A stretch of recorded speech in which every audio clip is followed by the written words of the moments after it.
Halo anak-anak kelas 4, selamat pagi, salam sehat untuk kita semua. Ya anak-anak, di hari ini kembali lagi dengan Ibu Osin dalam proses pembelajaran. Namun mengawali kegiatan kita di hari ini, Ibu mengajak kita untuk berdoa bersama. Berdoa mulai. Berdoa selesai. Ya anak-anak, di hari ini kita akan ada dalam proses pembelajaran. Sebelum kita masuk pada proses pembelajaran, ayo kita lakukan salam PPK bersama-sama. Salam PPK, cerdas, berkarakter, menyenangkan, luar biasa, hebat. Ya anak-anak ibu yang hebat-hebat, untuk proses pembelajaran hari ini, simaklah video pembelajaran yang ditampilkan untuk kamu di hari ini. Selamat belajar. Halo anak-anak kelas 4, apa kabar kalian hari ini? Ya, Ibu berharap kalian semua ada dalam keadaan baik, sehat, dan siap untuk mengikuti pembelajaran di hari ini. Ya anak-anak, di hari ini kita akan belajar bersama tema 1, indahnya kebersamaan, subtema yang pertama, keberagaman budaya bangsaku, pembelajaran yang pertama. Tujuan pembelajaran yang harus dicapai setelah proses pembelajaran hari ini yaitu 1. Siswa mampu mengidentifikasi gagasan pokok dan gagasan pendukung di setiap paragraf dari teks tersebut dengan mandiri. 2. Siswa mampu menyebutkan keragaman budaya, etnis, dan agama dari teman-teman di kelas sebagai identitas bangsa Indonesia dengan lengkap. 3. Siswa mampu menjelaskan cara menghasilkan bunyi dari keberagaman benda di sekitar dengan lengkap. Mari anak-anak, kita belajar dengan penuh semangat ya, walaupun hanya dari rumah. Keberagaman budaya bangsaku. Anak-anak, tahukah kamu bahwa Indonesia terdiri atas banyak pulau, suku bangsa, tarian, rumah adat, serta agama? Ayo kita cari tahu lebih jauh tentang keberagaman itu. Anak-anak, Indonesia terdiri atas berbagai macam suku bangsa dan budaya, namun tetap dalam satu wilayah Negara Kesatuan Republik Indonesia atau NKRI. Keberagaman tersebut merupakan anugerah dari Tuhan Yang Maha Esa. Kita wajib mensyukurinya. Berikut adalah bacaan tentang keberagaman budaya Indonesia. Bacalah teks berikut dalam hati. Judulnya, Pawai Budaya. Paragraf yang pertama. Pawai budaya sangat menarik bagi warga kampung Babakan.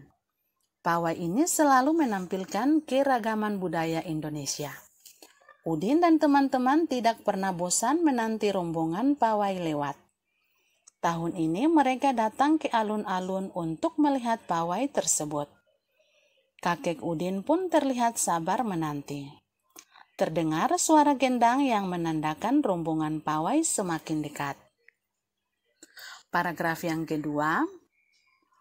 Di barisan pawai terdepan terlihat rombongan dari Maluku. Rombongan laki-laki mengenakan kemeja putih, jas merah, dan topi tinggi dengan hiasan keemasan. Rombongan perempuan mengenakan baju cele. Baju ini terdiri dari atasan putih berlengan panjang serta rok lebar merah.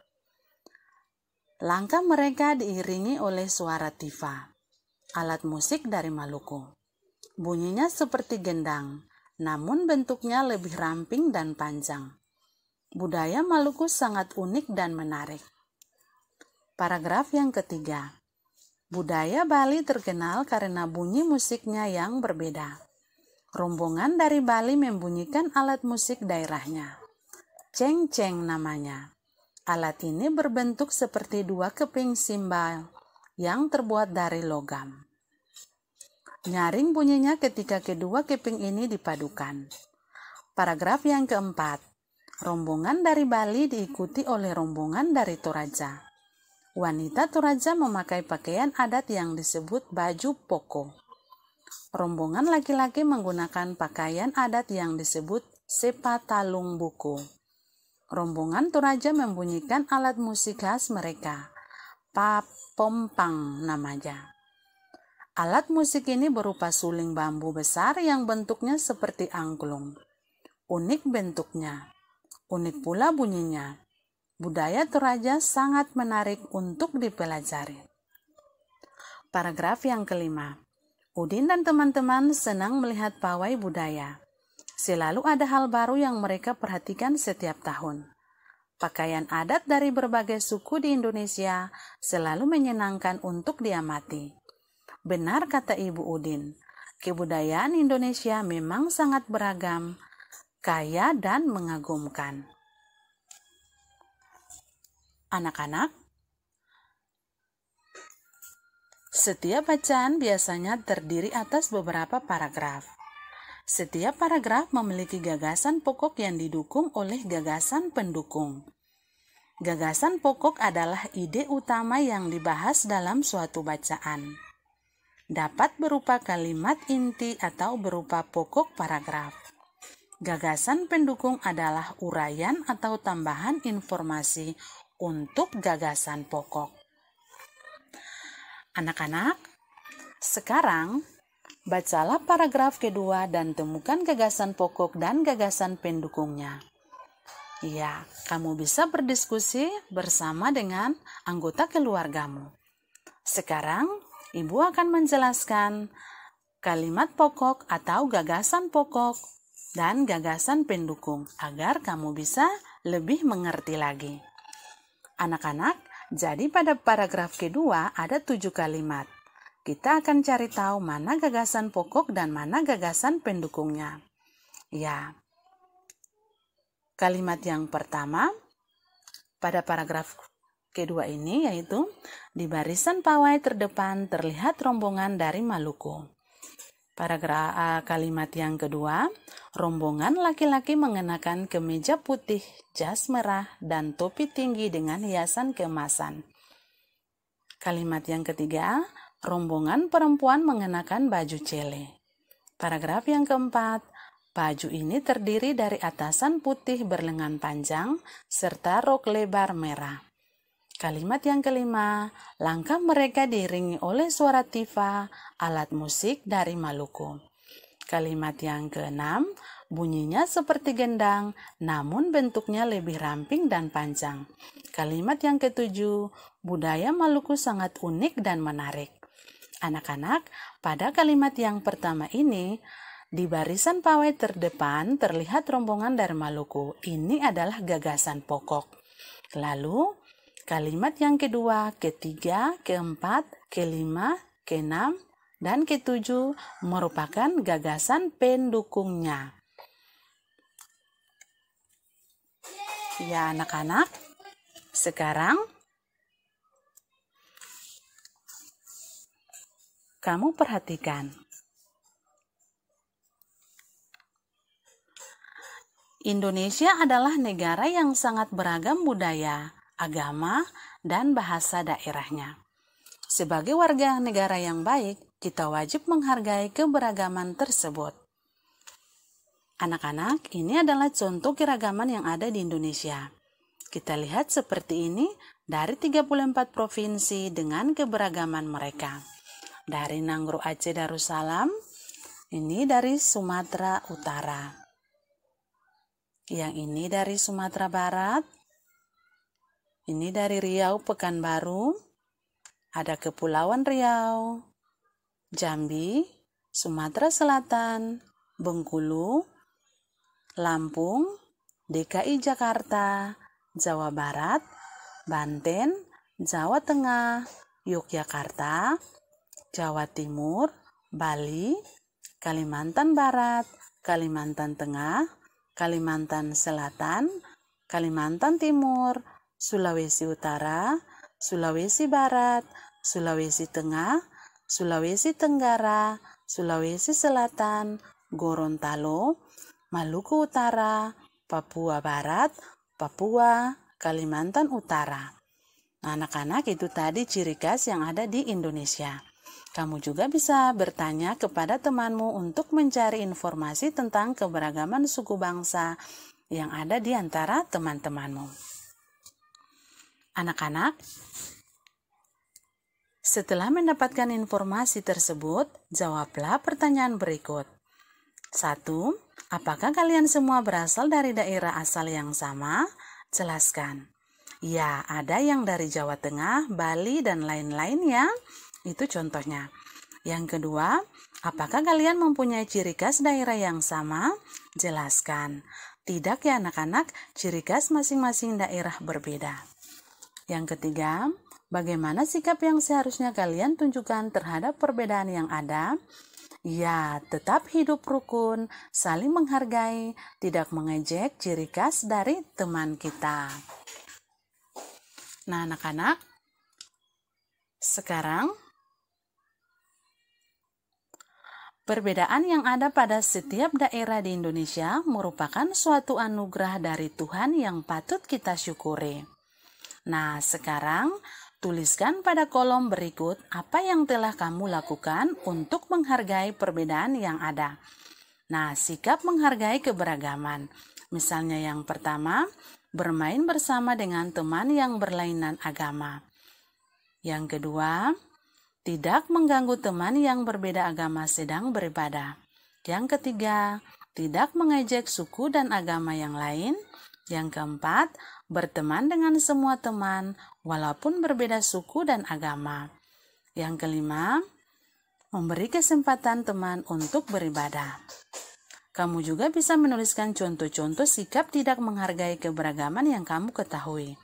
Anak-anak, sikap tidak menghargai keberagaman, ya ini juga yang harus kamu hindari ya anak-anak. Tidak boleh kamu lakukan. Ya, yang pertama, bermain hanya dengan teman yang satu suku bangsa. Yang kedua, mengejek agama dan suku orang lain.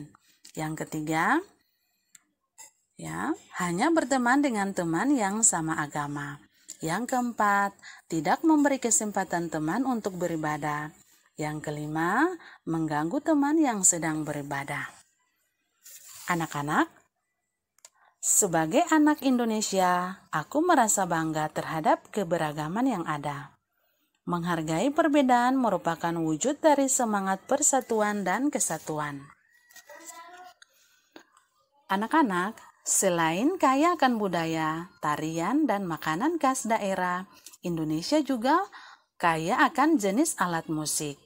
Berikut adalah contoh alat musik yang dimiliki oleh berbagai suku di Indonesia. Cara memainkannya berbeda-beda. Kecapi yang berasal dari Jawa Barat dimainkan dengan cara dipetik. Angklung yang berasal dari Jawa Barat dimainkan dengan cara digoyangkan. Saluang yang berasal dari Sumatera Barat dimainkan dengan cara ditiup. Kendang yang berasal dari Jawa Barat dan tifa dari Papua dimainkan dengan cara dipukul. Nah anak-anak, sekarang tulislah nama alat musik tradisional lain yang kamu ketahui. Jelaskan asal alat musik itu, cara memainkannya, serta cara terjadinya bunyi pada alat musik tersebut. Nah misalnya yang pertama, alat musik suling, daerah asalnya Jawa Barat, cara memainkan dan cara menghasilkan bunyi.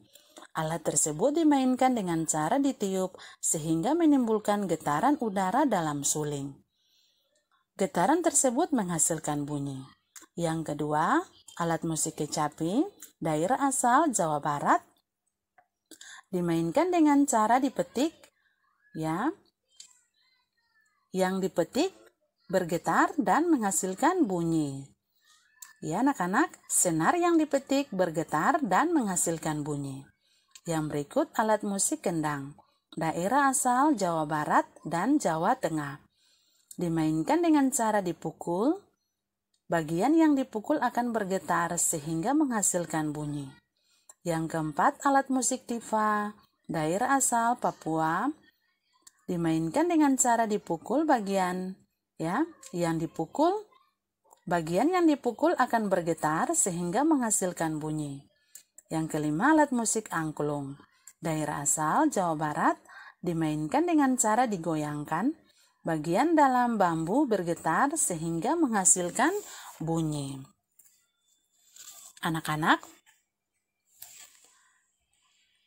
Tuhan Yang Maha Esa menganugerahkan kita indera pendengar.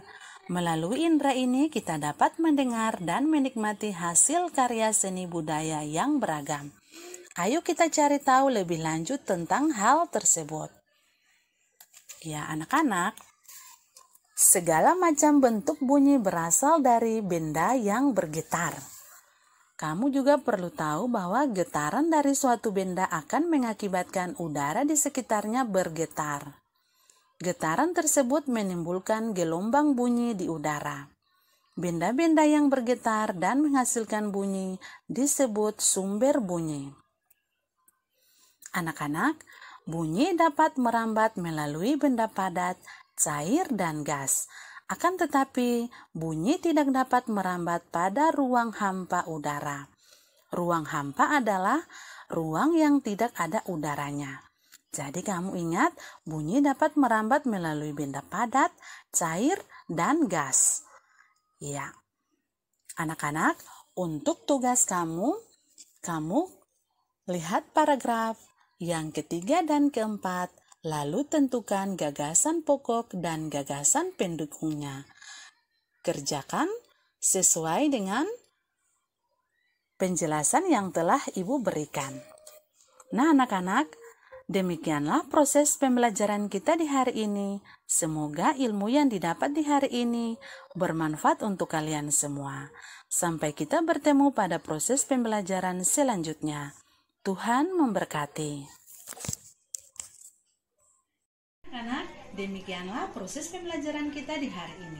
Semoga ilmu yang didapat di hari ini bermanfaat untuk kalian semua.